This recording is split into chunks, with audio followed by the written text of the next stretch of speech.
네, 동네 사람들이 들려주는 책과 음악 이야기 용정동 책방 순서네요. 오늘은 안치환이 부른 가을의 소원으로 문을 열어봤습니다.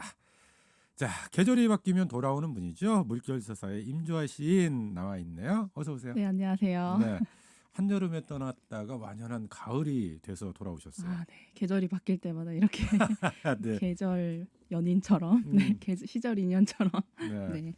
가을을 맞는 책방 풍경은 어떨지 이것도 좀 궁금해요. 네, 저희 책방이 아무래도 선미촌에 음, 있다 보니까 좀 그 계절감을 좀 어떻게 더 이제 잘 느낄 수가 있는데 풍경이 계속 바뀌어서 네, 최근에는 마을 어르신들이랑 예술가분들하고 마을 텃밭을 이렇게 이루기 시작해가지고 네. 뭐 불회옥잠도 심고 뭐 사루비아도 심고 뭐 굉장히 약간 작은 수목원을 음. 이루고 있어서 그거 보는 재미에 출근길이 아주 즐겁습니다. 아, 마을 텃밭을 같이 하고 네네 계세요? 네네 네. 자, 여러 가지로 좀 바뀌고 있는 네 변화되는 그런 네 모습들인데 네 오랜만에 이제 용종동 책방 찾은 우리 임주화 시인을 네 위해서 우리 안치환 씨의 가을의 소원 이걸 네네 좀 네 띄워드렸거든요. 노래는 감사합니다. 마음에 드세요? 네 마음에 드는데 네 네. 아까 듣다 보니까 조금 약간 음, 쓸쓸함이 좀 배가 된 노래인 음. 것 같아서 사실 이 노래를 고른 게 네 이 가사가 네네 지금 안도현 시인의 시죠. 이 네 가을의 맞습니다. 소원. 네 맞습니다. 네. 2008년에 그 간절하게 참 철없이 네라는 시집을 내셨는데 거기에 수록된 시인데요. 한행 한행이 이렇게 그 연처럼 떨어지는 시여가지고 음. 네 되게 약간 떨어지는 낙엽 같은 네 그런 느낌을 주는 시입니다. 가을의 소원. 네네 네.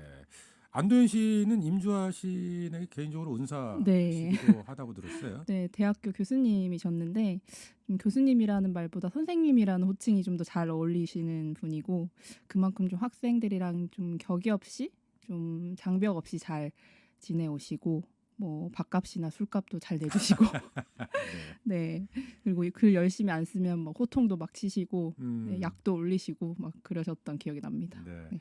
지난해였던가요? 전북을 떠나서 이제 고향인 경북 애천으로 터를 네, 옮겼잖아요. 맞아요. 네. 작년이었던 것 같아요. 네. 음. 뭐 집을 한 채 하얀색 집을 한 채 짓고 네, 잘 농촌 생활을 네, 곁에 두고 잘 계신 것 같습니다. 네. 네. 사실은 이제 지난 박근혜 정권 때 네. 시를 쓰지 않겠다 이런 선언을 좀 네. 하기도 그런 선언 했고. 이후에 네. 절필 선언 이후에 이제 8년 만에 음. 최근에는 시집을 내셔 가지고 네. 벌써 베스트셀러가 아, 됐더라고요. 네. 그런가요? 네, 그 시집을 요즘 읽고 있습니다. 네. 자, 오늘 안도현 시인의 가을의 소원 이 이야기부터 좀 해봤으면 좋겠는데 네. 이게 이제 제목이 가을의 소원이에요. 네, 맞습니다. 네.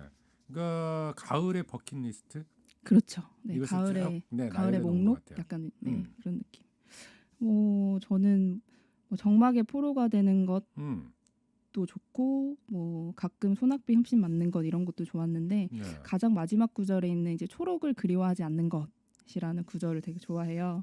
네, 가을에는 좀 게을러도 되고 뭐 아무 이유 없이 걸어도 되고 어떤 그런 커다란 포용력, 커다란 뭐 허용, 약간 그런 느낌이 드는 시여서 네, 네.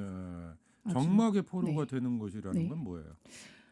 정막에 약간 사로잡히는 거죠. 약간 음, 침묵을 좀 그냥 놓아두고 뭐 조용히 있어도 뭐 좀 그것에 좀 더 만족감을 느끼고 네. 세상의 부산스러움으로부터 벗어나는 거? 그렇죠. 소란으로부터 네. 좀 고요를 찾는 것? 네. 그런 음, 느낌이죠. 네. 혼자 우는 것. 좀 청승맞기도 하고. 혼자 우는 네. 것. 사실 혼자 우는 게 요즘에는 혼자 울 데가 없어가지고 혼자 음, 못 운다 막 그런 말도 있었는데 그래도 가을에는 혼자 한번 울어보는 경험도 네, 중요한 것 같습니다. 네. 네. 궁금한 게 없이 게을러지는 것. 그냥 게을러지는 게 아니라 궁금한 게 없이 게을러지는 것이라고 표현을 했거든요. 그렇죠. 항상 네. 살아가면서 뭔가 음, 되게 대단한 호기심이나 대단한 관심을 가지고 이렇게 살아갈 때도 있지만 어떤 계절에는 좀 한 소끔 내려놓고 좀 이유 없이 행동하는 것도 네, 음, 좋다. 네, 그런 표현이죠. 네. 항상 여름처럼 이렇게 살 네네. 수는 없는 네, 거고. 너무 활기차게만 지내면 지치니까. 네. 네. 알겠습니다. 이게 고독감을 표현하고 있는 것 같으면서도 또 묘하게 위로의 손길을 건네는 듯한 느낌. 네. 네, 이런 것도 좀 있어 보여요. 그런 것들이 이제 초록을 그리워하지 않는 것. 네, 그런 마지막 구절에서도 좀 그리워하지 않으면서 좀 더 그리워하는 그런 느낌도 들고 그렇습니다. 알겠습니다. 네. 자, 오늘 임주화 시인과 함께하는 가을시 낭독회로 네. 꾸며보고 있는데 네. 첫 번째 작품은 안도연 시인의 가을의 소원 노래로 네. 들어봤고요. 네. 자, 다음 작품 살펴봐야 될 텐데 어떤 작품인가요? 다음 작품은 최승자 시인의 그 개 같은 가을이라는 시입니다. 네. 개 같은 가을이 네.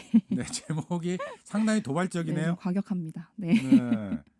아니 뭐 가을의 아름다움을 예찬하는 작품은 많이 들어봤어도 네. 이렇게 좀 도발적인 제목을 가진 작품은 처음인 것 같아요. 네. 그래서 최승자 시인의 어떤 특유의 어떤 그 날카로운 그 느낌으로 그 가을을 좀 예사롭지 않게 남달리 표현하는 네, 그런 제목이 굉장히 일단 유명하고요. 네. 그 안에 있는 그 내용들이나 그런 것들이 굉장히 그 독자들로 하여금 음.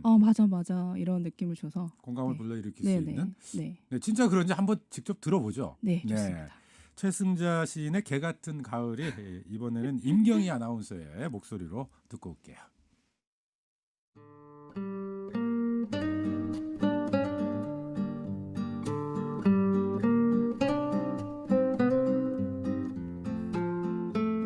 개 같은 가을이 최승자. 개 같은 가을이 쳐들어온다. 매독 같은 가을. 그리고 죽음은 황혼 그 마비는 한쪽 다리에 찾아온다. 모든 사물이 습기를 잃고 모든 길들의 경계선이 문드러진다.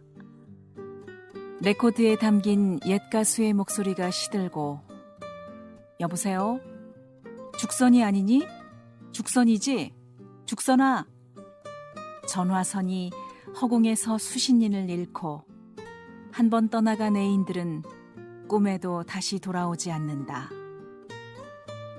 그리고 괴어있는 기억의 폐수가 한없이 말 오줌 냄새를 풍기는 세월의 복롯방에서 나는 부시시 죽었다 깨어난 목소리로 묻는다. 어디만큼 왔나? 어디까지 가야 강물은 바다가 될 수 있을까?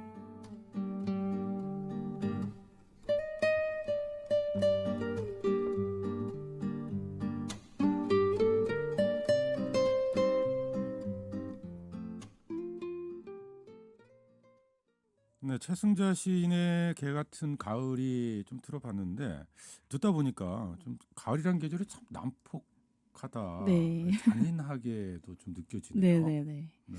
저는 개인적으로 첫 그 구절을 가장 좋아하는데, 네, 개 같은 가을이 쳐들어온다. 쳐들어온다라는 그 표현에서 굉장히 이 가을이 뭐 쓸쓸하고 고독한 게 아니라 막 말을 달리듯이 막 이렇게 쫓아온다. 약간 이런 느낌이 오히려 더 잘 맞는 것 같기도 하고 그래서 네. 좋아합니다. 그 쫓아오는 것 자체가 이렇게 네. 좀 고독함이 쫓아오고 네, 외로움이 쫓아오고 슬픔이 쫓아오고. 그건 어떻게 보면 네. 속도감으로 따지자면은 쓸쓸함과 외로움 말의 속도는 약간 한 30km, 40km라면 쳐들어온다라는 표현에는 한 시속 130km 정도 네. 막 달려오는 그런 음. 느낌이 좀 가을과 어떻게 더 잘 맞지 않나라는 생각이 네. 듭니다. 나를 어찌할 수 없게 만드는. 네, 네. 계절이 또 다급하게 확 바뀌니까요. 최근에 아주 추워진 것처럼. 네네. 아니 근데 왜 가을을 개 같다고 표현을 한 거예요?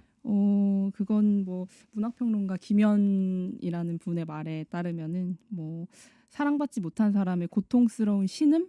약간 이런 표현을 하시기도 했는데, 그러니까 뭐 개 같다는 게 뭐 어떤 욕으로서 뭐 어떤 폭력으로서 느낌이 네. 아니고 그 어떤 직감적이고 약간 직관적인 느낌으로 그렇게 직유를 바로 한 것 같아요. 뭐 내 마음은 호수다 뭐 이런 말을 할 때 우리가 그것에 대해서 굉장히 커다란 이유를 따지지 않잖아요. 네. 그런 것처럼 가을 했을 때 시인이 느꼈던 그 굉장한 그 폭음 같은 감정, 네, 그런 것을 표현한 것 같습니다. 네.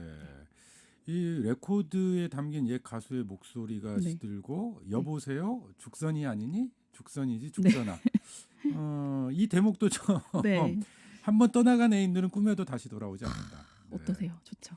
네. 아니, 꿈에는 돌아오지 않습니까? 꿈에도 안 돌아옵니까? 꿈에 보통 안 나타나지 않나요? 아, 그런가요? 네. 이런 대목들도 네. 보여지고. 네. 그 마지막 구절에 이제 어디만큼 왔나 어디까지 가야 강물은 바다가 될 수 있을까 이것도 그 강물이 어떻게 하면 바다가 될 수 있냐는 그 물음도 네 되게 좋았습니다. 가을답기도 하고요. 네. 어떻게 보면 좀 쓸쓸함이 네. 묻어 나오는 그런 시 약간 센 언니 같기도 느낌으로. 하고. 네. 최승재 시인의 이 좀 네. 그 자체가 네. 그 성향 자체가 좀 그렇습니까? 그 문학 네, 작품의 굉장히 성향이? 고독한 작품을 많이 쓰셨고 그 지금도 살아 계신데 한 50년대 초반생이신데 또 한번 되게 아프셔가지고 시를 아주 쓰지 못하는 시절도 건너오셨고 그런데 계속해서 꾸준히 시집을 내고 계시는 네, 네. 그런 정말 후배들이 정말 사랑하는 네, 이 시대의 작가죠. 네. 알겠습니다. 이 첫 작품도 그렇고 두 번째 작품도 네. 그렇고 네. 좀 다소 무거워져요. 네, 분위기 네. 반전이 좀 필요해 보입니다. 알겠습니다. 자, 네. 다음 작품 신민아 시인의 은행 아래 맛이네요. 네, 은행 아래의 맛. 네. 제목에서부터 뭐 시인의 재치가 느껴지기도 네. 하고요. 네, 은행을 하나 먹고 싶어지는 네. 그런 제목입니다. 이번 작품도 먼저 듣고 나서 네, 이야기 네. 마저 나눠보죠. 네. 이번에는 유연수 아나운서의 목소리로 함께 듣겠습니다.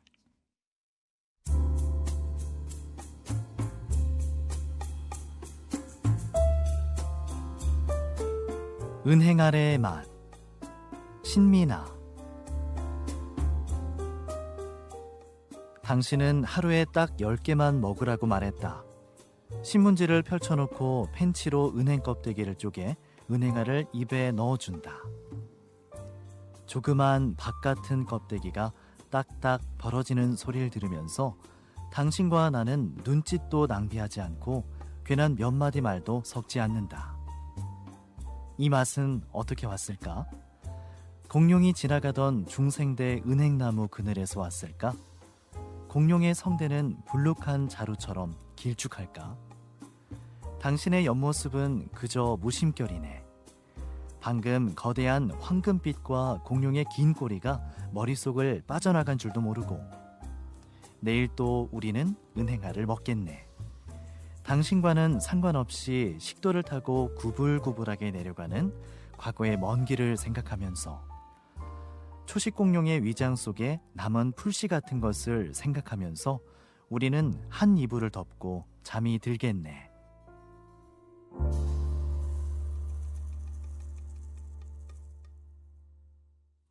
네, 신민아 시인의 은행 아래 맛. 좀 한편 들어봤는데요. 유연수 아나운서가 또 네. 이걸 낭송을 하니까 네. 그 분위기가 더 살아나는 것 같기도 하고. 네. 네. 표현 자체가 굉장히 좀 재밌는 표현이 많이 있네요. 네, 특히 여기서 음. 이제 공룡 얘기가 나오는데, 공룡. 네, 은행 하나를 먹으면서 이제 공룡이 살던 시대까지 이렇게 상상하는 어떤 시인의 재치나 어떤 깊이 이런 것들이 좀 재밌게 다가오는 것 같아요. 네. 공룡이 나오는 건 네. 은행나무 때문에. 그렇죠. 네. 네. 보통 시인들은 음. 이제 은행 하나를 보더라도 뭐 그 은행이 어디에서 왔을까, 어디에서 태어나서 여기까지 내 입에 들어가게 됐을까 하는 것들을 상상하는 네, 사람들이라서인지 네, 그렇죠. 그렇죠. 그냥 네. 그냥 스쳐 지나가는 게 아니라. 그쵸. 네. 네. 그게 사실은 시인들인 것 같아요. 네. 근데 은행 알의 맛이잖아요. 네. 이게. 여기서 그 은행 알 이 시인은 어떤 걸 좀 전달하고 싶었을까요? 은행을 일단은 좀 사소한 것에서 우리가 사소한 음식이나 사소한 어떤 사물을 보지만 그 안에 있는 어떤 그 태어난 시점 그리고 그게 탄생하게 된 어떤 중요한 계기 그런 것들을 좀 생각하면서 네, 좀 사소한 것에서 좀 중요한 것들을 이끌어내는 네, 그런 메시지를 주고 있는 것 같진 않고요. 네. 네. 네. 뭐 일단은 그냥 은행을 까주는 어떤 당신이 있었나 봐요. 네. 그 당신의 어떤 소소한 어떤 이야기로부터 시작해서 네. 공룡의 어떤 중생대 이야기까지 상상하게 된 가을에 어울리는 이제 시들 네. 오늘 이제 골라서 이야기 나눠보고 있는데 네. 은행하면 대표적으로 이제 가을을 그렇죠. 느끼게 하는. 네. 네. 그러면서도 또 아주 소소한 일상일 수도 있는 그런 네. 모습들을 그리고 있는 것 같아요. 네, 네. 그런 일상들이 좀 계속되고 있는 모습들. 네. 이걸 우리 신민아 시인의 은행 아래 네. 맛이라는 작품으로 한번 살펴봤고요. 네. 자, 어느덧 마지막 작품 살펴봐야 될 텐데 이 네. 작품은 우리 임지화 시인의 작품이네요. 네, 제 작품입니다. 네. 일단 먼저 듣고 나서 이야기를 좀 나눠볼까요? 그럴까요? 네. 부탁드리죠. 징조. 거품을 묻히고 온 몸에 물을 부을 때 소진이란 말과 어울린 우리의 나를 펼쳐보네. 눈 감으면 엎질러진 빛이 있어. 잠결에 바라본 옆모습은 누구도 만든 적 없는 굴곡. 수없이 제목만 읽은 책처럼 고요하게 구멍으로 빨려 들어가는 물방울들. 네. 일단은 징조라고 하는 제목을 갖고 있는 네. 작품인데 이 작품이 뭐 SNS 채널을 통해서 발표가 됐다고요? 네, 네. 저희가 물결서사가 책방 계정 이외에 저희 7명이 같이 운영하는 또 따로 채널이 있는데 거기서는 이제 저는 시를 발표를 하고 뭐 화가는 그림을 발표하고 뭐 영상 크리에이터는 뭐 영상을 발표하고 뭐 이런 채널을 만들었는데요. 그걸 나중에 모아서 이제 책으로 만들기 위해서 이제 한 일주일에 한 번씩 발표를 했던 건데, 네. 거기에서 나온 징조라는 작품입니다. 네. 네. 그러니까 뭐 유튜브 채널 같은 걸 하나 만들어서 거기에서 유튜브는 아니고요. 네. 인스타그램하고 음. 페이스북 음, 하는데요. 네. 거기에 네. 7분이 함께 하신다고요? 네네. 네. 저는 뭐 예컨대 토요일 날 올라가고 누구 화요일 날 올라가고 이런 식으로 일주일에 한 번씩 연재 프로젝트고요. 처음에는 이게 출간을 언제 할지 모르니까 출간 미정책이라는 컨셉으로 네. 네, 출간 예정책이 아니라 출간 미정책으로 해서 했는데 어느덧 이게 시즌이 4번째가 돼서 한 시즌당 한 3개월 정도 잡았었거든요. 그래서 좀 꽤 오래 이게 컨텐츠가 쌓여가지고 정말 책으로 만들 시점이 오지 않았나 생각합니다. 네. 그 채널 구독자들도 좀 많이 있어요? 채널 구독자들은 그렇게 많지는 않은데 네, 점점 근데 좀 아름아름 좀 많이 늘어나는 추세고 물결서사 계정 같은 경우에는 좀 한 1,000명이 넘게 구독자가 있는데 요거는 조금 더뎌서 네, 네. 광고를 좀 할까 합니다. 거기에 먼저 좀 발표가 됐던 네, 그런 네, 작품 네. 징조 읽어봤는데 네. 그 내용으로 좀 한번 들어가 보죠. 일단 네. 시를 듣다 보니까 네. 뭐 직접적으로 가을이란 말은 없어요. 네, 가을이란 말이 없습니다. 근데 네. 가을 작품으로 지금 뽑아오신 이유가 있을 네. 것 같아요. 그 징조라는 말이 좀 가을 하면 저는 징조라는 말이 생각이 나더라고요. 징조가 어떤 것들이 다가오는 약간 징후?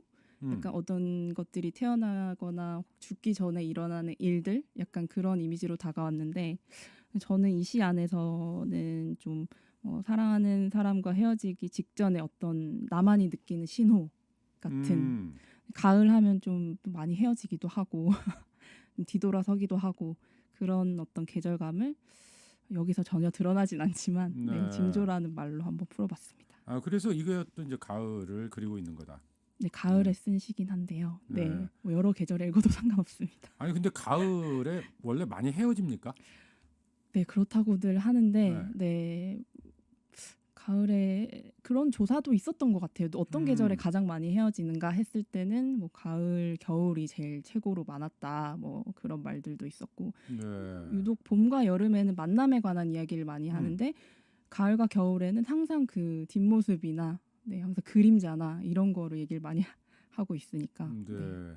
그런 특성들도 좀 네. 그럴 수도 있겠다 싶기도 하네요. 네, 속설인 것 같습니다. 어쨌든 임주아 씨는 가을하면 네. 느껴지는 게 네. 그런 징후들, 그런 징조들. 네. 네. 뭔가 좀 약간 불길하기도 하고 불안하고, 그러니까 불온하고, 네, 완전하지 않은 그런 느낌들이 주는 이미지와 장면들이 네, 계속 다가오는 것 같습니다. 네. 알겠습니다. 짧은 시간 가을시 4편 살펴봤는데 우리 청취자들 네. 좀 들으시면서 네. 또 가을시 한번 좀 읽어봤으면 좋겠다 싶으신 분도 있을 것 같아요. 네. 몇 권 더 추천을 해주신다면요? 네, 저 오늘 딱 한 권 들고 왔는데요. 네. 그 최근에 그 네팔 이주 노동자들이 그 모여서 이제 시를 발표해서 그 시집으로 낸 게 있어요. 그래서 제목은 여기는 기계의 도시란다라는 책인데요. 시인들이 이제 35명, 그러니까 이주 노동자 35명이 이제 69편의 시를 수록한 시집인데 여기 보면 이제 한국에 와서 느끼는 어떤 쓸쓸한 감정들 그리고 뭐 나는 어떤 사람이 아니라 약간 기계가 된 것 같다라는 그런 어떤 표현들, 네, 그런 것들이 굉장히 많이 진하게 담겨 있고 저희가 꼭 읽어봐야 할 네. 시집이라고 해서 네, 들고 와봤습니다. 알겠습니다. 네. 오늘의 한 문장 짧게. 네, 오늘의 한 문장은 네, 가을은 당신의 뒷모습이다. 네, 입니다. 가을맞이 용정동 책방 신앙송의 물결수사 임주아 시인과 함께했습니다. 오늘 말씀 고맙습니다. 감사합니다.